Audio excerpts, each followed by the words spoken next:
ওং নমো নারায়ণায়। জয় শ্রীকৃষ্ণ। আমাদের জীবনের পরম লক্ষ্য হল মোক্ষ বা মুক্তি, আর সেই মুক্তি দান করে পরম আরাধ্য ভগবান শ্রীকৃষ্ণ। যুগে যুগে অধর্মকে নাশ করে ধর্মকে পুনঃপ্রতিস্থাপন করার জন্য তিনি অবতীর্ণ হয়েছেন। আমাদের জীবনের অন্ধকারকে নাশ করে তিনি হয়ে উঠেছেন জ্যোতির্ময় দিব্য পুরুষ। তার বাণী সমৃদ্ধ যে মহাগ্রন্থ, তাই শ্রীমদ্ ভগবদ্ গীতা। সপ্তম অধ্যায়, জ্ঞান বিজ্ঞান যোগ। এই অধ্যায়ে ভগবান বলেছেন, হে পার্থ, তুমি আমাতে একান্ত নিবিষ্ট চিত্ত এবং শরণাগত হয়ে যোগাভ্যাস দ্বারা নিঃসন্দিগ্ধভাবে সমগ্র আমাকে কিরূপে জানতে পারবে তা বলছি, শ্রবণ করো। এই অধ্যায়ে ভগবান বিশ্লেষণ করেছেন জ্ঞান এবং বিজ্ঞানের তত্ত্ব। জ্ঞানের বিশেষণ বা সবিশেষ জ্ঞান হল বিজ্ঞান। যা সাধারণ তা জ্ঞান এবং যা বিশেষ তা বিজ্ঞান।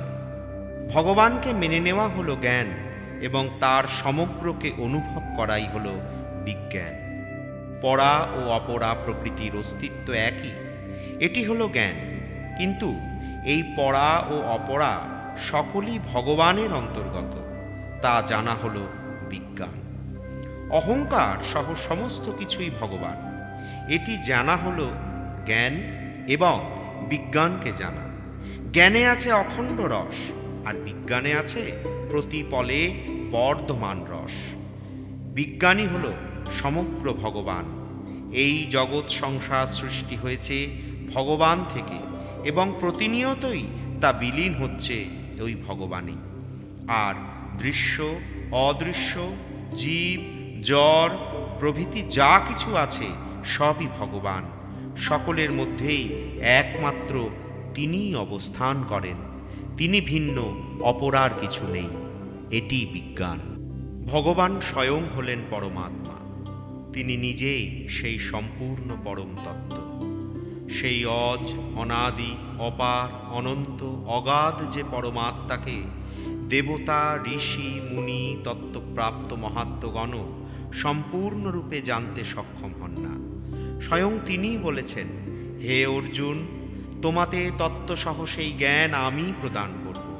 তত্ত্বজ্ঞ মহাপুরুষদের অগাধ জ্ঞান থাকে, কিন্তু যাকে নিয়ে এই জ্ঞান, স্বয়ং তার জ্ঞানের সাথে মহাপুরুষদের জ্ঞানের কোনো তুলনাই হতে পারে না।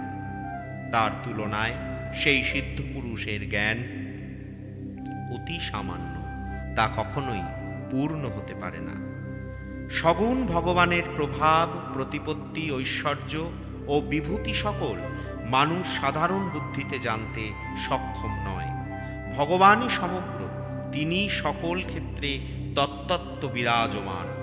তাত্ত্বিকভাবেই এই জ্ঞান অর্জিত হয়ে থাকে, তবু জ্ঞান পূর্ণ হয় না।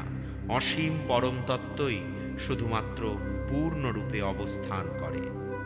জ্ঞান মার্গে জানবার প্রাধান্য থাকে, ভক্তি মার্গে মানবার প্রাধান্য থাকে। ভক্তিতে মেনে নেওয়া হয় অত্যন্ত দৃঢ় ভক্তি, ওই মানাটাকে টলানো যায় না। ভক্তি মার্গে সাধক মেনে নিয়ে জেনে থাকেন এবং জ্ঞান মার্গে জেনে তবেই সাধক তা মেনে নেন। জ্ঞান দু প্রকার, পরোক্ষ এবং অপরোক্ষ। কারো কারো কাছে শোনা গেল আম একটি সুস্বাদু ফল, এটি পরোক্ষ জ্ঞান, এবং নিজে খেয়ে আমটির স্বাদ উপলব্ধি করা হল অপরোক্ষ জ্ঞান। তত্ত্বমসি, এই বেদান্ত মহাবাক্যের উপলব্ধির পরিপক্কতার সাহায্যে ভিত্তি সুদৃঢ় হলে বেদান্ত বাক্যের বিচারজনিত প্রমাণের প্রভাবে যে জ্ঞান উৎপন্ন হয়, তার দ্বারা অবিদ্যার নাশ হয়। তখন সে জ্ঞান প্রাপ্তি হয়ে থাকে এবং অপরোক্ষ জ্ঞান বলে বেদান্ত চিহ্নিত হয়। তখন সে হয় চৈতন্য, তখন সে হয় মুক্ত। সেই মনোবৃত্তিকে বিষয়ভূত করতে গেলে সবার আগে প্রয়োজন সেই নিজেকে জানা। অহং ব্রহ্মাস্মি, এই তত্ত্বকেই সেখানে উপলব্ধি হতে হয়। ছান্দোক্য শ্রুতিতে একটি উপাখ্যান আছে। শ্বেতকেতু 12 বছর গুরুগৃহে অধ্যয়ন শেষে পণ্ডিত এবং অবিনীত স্বভাবযুক্ত হয়ে গৃহে ফিরলেন। পিতা আরুণী শ্বেতকেতুর আচরণে দুঃখিত হয়ে তাকে প্রশ্ন করলেন, তুমি কি গুরুর কাছে জেনেছিলে যে যা শুনলে সমস্ত অশ্রুত বিষয় শোনা হয়ে যায়, যা মনন করলে অচিন্তিত বিষয় সকল চিন্তার বিষয়ভূত হয় এবং অবিজ্ঞাত বিষয়তেই সেই বিশেষ জ্ঞানপ্রাপ্তি হয়, এমন কি আছে? পুত্র উত্তর দিতে না পারায় পিতা বললেন, সেটি সৎ পদার্থ। একমাত্র সেই সৎ পদার্থটি বিজ্ঞাত হলে আর কিছুই থাকে না এবং সবটাই থাকে শ্রোতব্য, মন্তব্য বা বিজ্ঞতব্য, অবশিষ্ট থাকে না। শ্রী ভগবানকে আশ্রয় করে দৃঢ়তা সহ ভজন করলে অধ্যাত্ম, কর্ম, অধিভূত, আদিদৈব, অধিযজ্ঞ প্রভৃতি সমস্ত পরম তত্ত্বই অবগত হওয়া যায়। ভগবানের ভক্তেরা সর্বদা ভগবানে সমাহিত চিত্ত থাকায় যুক্ত চেতা হয়ে থাকেন। তাই সপ্তম অধ্যায়ের সার তত্ত্বই হলো এরা এবং এই ভগবানকে লাভ করা, সেই ভগবানকে অধিভূত, অধিদৈব ও অধোজিত যোগ্য অবগত করা। তারা ঈশ্বরেতে ভক্তিযোগ প্রাপ্তিতে অকৃতার্থ হয়ে ঈশ্বরাকৃত বৃত্তি প্রাপ্ত হন। সর্বক্ষণ সর্বস্থলে ঈশ্বর চিন্তায় তাদের সংস্কার অত্যন্ত শুদ্ধ ও প্রবল হয়ে থাকে।